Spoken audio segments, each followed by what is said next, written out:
ಅದಲ್ಲವಾದರೆ ಸಪ್ತರ್ಷಿಗಳು ಸಾಂಗೋಪಾಂಗವಾಗಿ ಲೋಕ ಕಲ್ಯಾಣಾರ್ಥವಾಗಿ ಮಹತ್ತರವಾದ ಯಜ್ಞವನ್ನು ಮಾಡಿ ಮುಗಿಸ್ತಾ ಇದ್ರೋ ಏನು? ಯಜ್ಞ ಮಧ್ಯದಲ್ಲಿ ನಡೆಯುತ್ತಾ ಇರುವಂತಹ ಶಾಸ್ತ್ರಾರ್ಥ ಸಭೆಯನ್ನು ಪ್ರವೇಶಿಸಿದಂತಹ ದೇವಮುನಿಪತಿಗಳಾದ ನಾರದರು ಜ್ಞಾನದ ಬೀಜವೊಂದನ್ನು ಬಿತ್ತಿ ಹೋದರು. ಹೌದು, ಯಜ್ಞ ಮಾಡುತ್ತೀರಿ, ಕಾಮ್ಯವಾದಂತಹ ಕರ್ಮದ ಫಲವನ್ನು ಆಯಾ ಯಜಮಾನರು ಹೊಂದುತ್ತಾರೆ. ಈ ಯಜ್ಞಕ್ಕೆ ಯಜಮಾನರಾಗಿ ಈ ಭಾಗೀರಥಿ ತೀರದಲ್ಲಿ ಯಾಗಕ್ಕೆ ತೊಡಗಿಸಿಕೊಂಡದ್ದು ಸಪ್ತರ್ಷಿಗಳು. ನಿಮಗೆ ಯಾರಿಗೂ ಈ ಯಾಗದ ಆತ್ಯಂತಿಕವಾದ ಫಲ ಅಪೇಕ್ಷಿತವಲ್ಲ. ನಿಮಗೆ ಬೇಡವಾದದ್ದನ್ನು ನೀವು ಒಪ್ಪಿಸಬೇಕು, ಅರ್ಪಿಸಬೇಕು. ಲೋಕದ ಹಿತವನ್ನು ಕಾಯುವಂತಹ ಸರ್ವೋತ್ತಮನಾದಂತಹ ದೇವಾನುದೇವತೆಗೆ ನೀವು ಇದನ್ನು ಒಪ್ಪಿಸಬೇಕು. ಯಾರಾತ? ಪರಬ್ರಹ್ಮಣೇನ ಮಹಂತ ನೀವು ಅಂಗೀಕರಿಸುವುದು ಹೌದು. ಹಾಗೆ ಅಂತ ಪರಬ್ರಹ್ಮ ಸ್ವರೂಪನಾಗಿರುವವನು ಯಾರು? ಲೋಕದಲ್ಲಿ ಒಂದೇ ಒಂದಾಗಿದ್ದಂತಹ ಸಚ್ಚಿದಾನಂದ ಸ್ವರೂಪಕ್ಕೆ ಹಲವಾಗಬೇಕೆಂಬ ಬಯಕೆ ಬಗೆಯಲ್ಲಿ ಒಡೆದ ಕಾಲದಲ್ಲಿ ತ್ರಿಮೂರ್ತಿಗಳ ಸೃಷ್ಟಿಯಾಯಿತು. ಆ ತ್ರಿಮೂರ್ತಿಗಳ ಮೂಲಕವಾಗಿ 30 ಕೋಟಿ ದೇವತೆಗಳ ಸೃಷ್ಟಿಯಾಯಿತು. ಆಮೇಲೆ 3 ಲೋಕಗಳು ಸೃಷ್ಟಿಸಲ್ಪಟ್ಟವು. ಸ್ಥಿರಚರಾದಿ ಸರ್ವ ವಸ್ತು ವಿಷಯಗಳು ಕೂಡ ಸೃಷ್ಟಿ ತತ್ವದಲ್ಲಿ ವ್ಯಾಪಕವಾಗಿ ಪಸರಿಸಿಕೊಂಡಿತ್ತು. ಹಾಗಾದ್ರೆ ಮೂಲ ಸತ್ವಕ್ಕೆ ಲೋಕಪಾಲನೆಯ ಅಧಿಕಾರವು, ಅರ್ಹತೆಯು, ಸಾಮರ್ಥ್ಯವೂ ಇದ್ದದ್ದರಿಂದ ಅದಕ್ಕೆ ಒಪ್ಪಿಸುವುದಾದರೆ ಆ ಪರಬ್ರಹ್ಮ ಸ್ವರೂಪವನ್ನು 3 ಮೂರ್ತಿಗಳಲ್ಲಿ ಯಾರಲ್ಲಿ ಕಾಣುತ್ತೀರಿ? ಆ ಕ್ಷಣದಲ್ಲೇ ಕೇಳಿದಾಗ ಅಭಿಪ್ರಾಯ ವ್ಯತ್ಯಾಸ ಸಪ್ತರ್ಷಿ ಮಂಡಲದಲ್ಲಿ ತಾನಾಗಿ ಎದ್ದಿತು. ಪರಸ್ಪರ ವಾಗ್ವಾದಕ್ಕೆ ಆಸ್ಪದವನ್ನು ಕಲ್ಪಿಸಿಕೊಟ್ಟಿತ್ತು. ಆ ಕಾಲದಲ್ಲಿ ಅವರೇ ಒಮ್ಮತದಿಂದ ಮಾಡಿದಂತಹ ತೀರ್ಮಾನ, ಭೃಗುಮುನಿಯ ಇದಕ್ಕೆ ಪರ್ಯಾಪ್ತನಿದ್ದಾನೆ, ನಾವು ಸರ್ವಸ್ವಾರ್ಪಣ ಅಂತ ಯಾರಿಗೆ ಈ ಯಜ್ಞ ಫಲವನ್ನು ಅರ್ಪಿಸಬೇಕು ಎಂಬುದನ್ನು ಶೋಧನೆಯ ಮೂಲಕವಾಗಿ ಅವನು ಸಾಧಿಸಿ ನಮಗೆ ತೋರಿಕೊಡುವಲ್ಲಿ ಪರ್ಯಾಪ್ತರಿದ್ದಾನೆ ಅಂತ. ಆದ್ದರಿಂದಲೇ ಸಪ್ತರ್ಷಿ ನಿಯೋಗದ ಮನವಿಯನ್ನು ಅಂಗೀಕರಿಸಿ ಕೇವಲ ಸಪ್ತರ್ಷಿಗಳಿಗೆ ಮಾತ್ರ ಇದು ಉಪಯುಕ್ತ ಎಂಬ ಕಾರಣದಿಂದಲ್ಲ, ಲೋಕದಲ್ಲಿ ಸ್ವಾರ್ಥ ಮೂಲವಲ್ಲದಂತಹ ಕರ್ಮವನ್ನು ಮಾಡಿದವರು ತಮ್ಮ ಕರ್ಮದ ಫಲವನ್ನು ಯಾವ ದೇವನಿಗೆ ಅರ್ಪಿಸಿದರೆ ಲೋಕದ ಹಿತ ಸಾಧ್ಯವಾಗುತ್ತದೆ ಎಂಬುದನ್ನು ಅರಿಯುವುದಕ್ಕಾಗಿ ಅನ್ವೇಷಣೆ ಒಂದು ಅಪೇಕ್ಷಿತ ಅಂತ ಸ್ಪಷ್ಟ ಆಯಿತೋ ಇಲ್ವೋ? ನೀವು ಯಾಗಾದಿ ಸತ್ಕರ್ಮಗಳಲ್ಲಿ ತೊಡಗಿಸಿಕೊಳ್ಳಿ. ಅನ್ವೇಷಣೆ ಮಾಡುವಂತಹ ಸಾಮರ್ಥ್ಯವನ್ನು ಹೊಂದಿದ ನಾನು, ಪದಗತಿಯನ್ನು ಹೊಂದಿದಂತಹ ನಾನು, ಅದನ್ನೇ ಬಳಸಿಕೊಂಡು 3 ಮೂರ್ತಿಗಳ ಲೋಕವನ್ನು ಹೊಕ್ಕು ಅದನ್ನು ಅರಿಯಬೇಕು ಅಂತ ಸಂಕಲ್ಪ ಮಾಡಿ ಅವರಿಂದ ಬೀಳ್ಕೊಂಡದ್ದಾಯಿತು. ಹೋಗಬೇಕು ಅಂತ ಆದ್ರೆ ಮೊದಲು ಯಾರಿಗೆ ಅಂತ ಪ್ರಶ್ನೆ ಬರುವುದಿಲ್ವೋ? ಸತ್ಯಲೋಕಾಧೀಶನಾದ ವಿಧಾನನು ಪರಿಗಿಪೇಯನು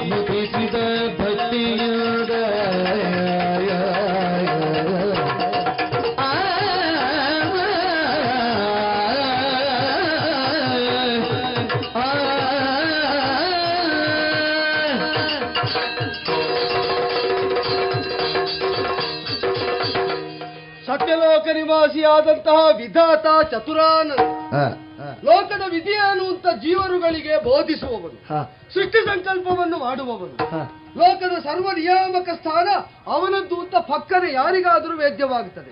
ಚತುರ್ಮುಖಗಳಿಂದ 4 ವೇದಗಳನ್ನು ಲೋಕಮುಖಕ್ಕೆ ಜ್ಞಾನರಾಶಿಯಾಗಿ ಅನುಗ್ರಹಿಸಿದಂತಹ ಆ ವೇದಗಳ ಮೂಲಕವಾಗಿಯೇ ಉದಿತವಾದಂತಹ ಧರ್ಮಾಧರ್ಮ ವಿವೇಚನೆಯಿಂದ ಲೋಕ ಸಂಚಲನೆ ಸಾಧ್ಯವಾಗುವಂತೆ ಮಾಡಿದಂತಹ ಆತ ಅತ್ಯುಚ್ಚ ಮಟ್ಟದಲ್ಲಿದ್ದಾನೆ. ಪರಾತ್ಪರ ಬ್ರಹ್ಮಸ್ವರೂಪವನ್ನು ಸತ್ಯ ಸ್ವರೂಪ ಅಂದ್ರು. ಬ್ರಹ್ಮನನ್ನು ಸತ್ಯ ಸ್ವರೂಪಿ ಎಂದದ್ದಕ್ಕಿಂತಲೂ ಅವನು ಹಂಸ ವಿಮಾನದಲ್ಲಿ ಇರುವುದು ಹೌದಾದರೂ ಕೂಡ ಅವನು ಸತ್ಯಲೋಕವಾಸಿ ಅಂತ ಆಡಿದರು. ಸತ್ಯಲೋಕವಾಸಿಯಲ್ಲಿ ಇರಬಹುದಾದಂತಹ ಆತ್ಯಂತಿಕವಾದ ಸತ್ಯ ಏನು ಅಂತ ಅರಿಯಬೇಕಾದರೆ ನಾವು ನಮ್ಮ ಸಾಮರ್ಥ್ಯವನ್ನು ವಿನಿಯೋಗಿಸ್ತಾ ಬ್ರಹ್ಮ ಸಭೆ ಅಂತ ನಡೆಯಬೇಕೋ ಬೇಡವೋ? ಸಂಕಲ್ಪ ಮಾಡಿದ್ದೇ ತಡ.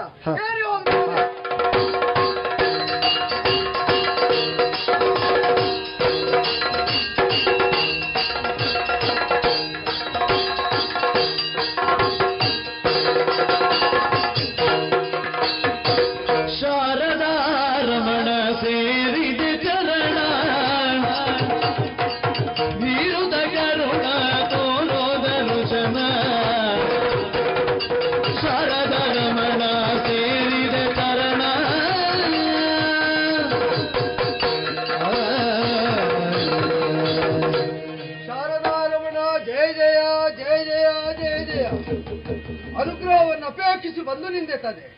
ಅನುಗ್ರಹಿಸು, ಸುಜ್ಞಾನವನ್ನು ಅನುಗ್ರಹಿಸು, ಲೋಕೋದ್ಧಾರವನ್ನು ಸಾಧಿಸಿಕೊಡು.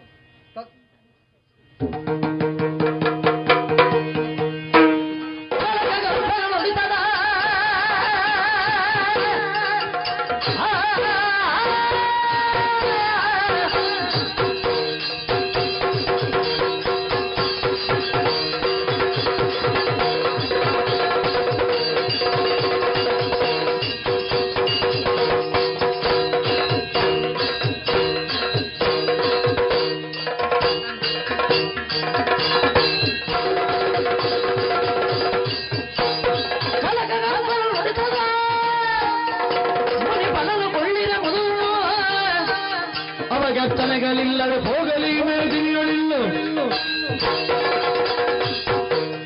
ಸೃಷ್ಟಿಕಾರ್ಯಾಸಕ್ತನಾದಂತಹ ಬ್ರಹ್ಮನನ್ನು ಮಾನಿಸುವುದಕ್ಕಾಗಿ ಬಂದವನು ಬ್ರಾಹ್ಮಣನಾದಂತಹ ಭೃಗು ಬಂದದ್ಯಾರು ಅಂತ ಮಾನಿಸುವ, ಗುರುತಿಸುವ, ಗೌರವಿಸುವ ಪ್ರವೃತ್ತಿಯಲ್ಲೇ ತೋರದವನು ಉಪೇಕ್ಷೆ ಮಾಡಿದ್ದಾನೆ ಅಂತ ತಾತ್ಪರ್ಯವೋ?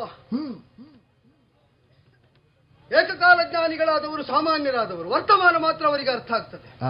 ಸಿದ್ಧಿಯ ಮೂಲಕವಾಗಿ ಅಸಾಮಾನ್ಯವಾದದ್ದನ್ನು ವಶೀಕರಿಸಿದ ಸಿದ್ಧಪುರುಷರಿಗೆ ಭೂತಕಾಲ ಏನು ಅಂತಲೂ ಅರ್ಥ ಆಗ್ತದೆ. ಆದರೆ ಭೂತ ಭವಿಷ್ಯವನ್ನು ಒಳಗೊಂಡಂತೆ ವರ್ತಮಾನದಲ್ಲಿ ಬದುಕುವಂತಹ ಶ್ರೇಷ್ಠರಲ್ಲಿ ವರಪ್ರದಾಯಕನಾದಂತಹ ಸೃಷ್ಟಿಪತಿ ಎನಿಸಿದಂತಹ ಬ್ರಹ್ಮನಿಗೆ ಅಗ್ರಮಾನ್ಯತೆ ಇರುವುದು ಹೌದು ಅಂತಾದರೆ ಹಿಂದೆ ನಡೆದದ್ದೇನು ಅಂತಲೂ ಅವನಿಗೆ ಗೊತ್ತು. ಆಗ್ತಾ ಇರುವುದು ಏನು, ಯಾಕೆ ಎಂಬುದನ್ನು ಅವನು ಅರಿತಿದ್ದಾನೆ. ಭವಿಷ್ಯ ಇದರಿಂದ ಹೇಗೆ ನಿರೂಪಿತವಾಗಬೇಕು ಇದು ಅವನ ಗಮನದಲ್ಲೇ ಇರಬೇಕೋ ಬೇಡವೋ? ಅದೇ ಹೌದಾದರೆ ಭೃಗು ಹೊರಟದ್ಯಾಕೆ, ಬರುವುದ್ಯಾಕೆ, ಅವ ಸಾಧಿಸಬೇಕಾದ್ದೇನನ್ನು ಇದನ್ನು ಅರಿತೇ ವರ್ತಿಸಬೇಡುವ.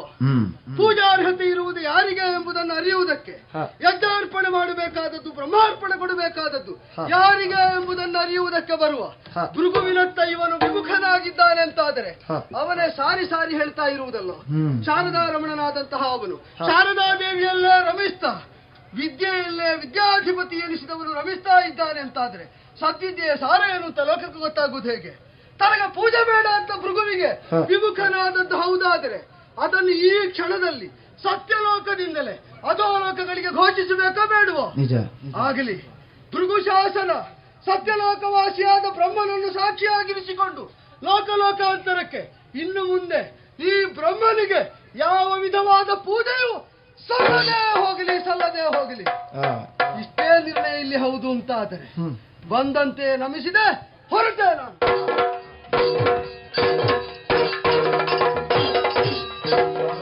ಸ್ವಾಮಿ, ಬಂದವನನ್ನು ನಾವು ವೀಕ್ಷಿಸಲಿಲ್ಲ ಅಂತ ಕೋಪಗೊಂಡ, ಶಾಪವನ್ನು ಕೊಟ್ಟ. ಹೀಗಾಗಬೇಕು ಎನ್ನುವುದು ನಾ ವಿಧಿಯಾಗಿ ವಿಧಿಸಿದ್ದು ಅಂತ ಅವನಿಗೆ ಅರ್ಥ ಆಗ್ಲಿಲ್ಲ ಬಹುಶಃ. ಪೂಜೆ ಇಲ್ಲದೆ ಹೋಗಲಿ ಅಂತ ಆಡಿದ.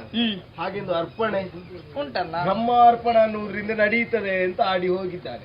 ಹಾಗಾದ್ರೆ ನಾವ್ಯಾಕೆ ಚಿಂತೆ ಮಾಡ್ಬೇಕು? ನಮ್ಮ ಕಾರ್ಯ ಏನು? ಸೃಷ್ಟಿ ಕಾರ್ಯ.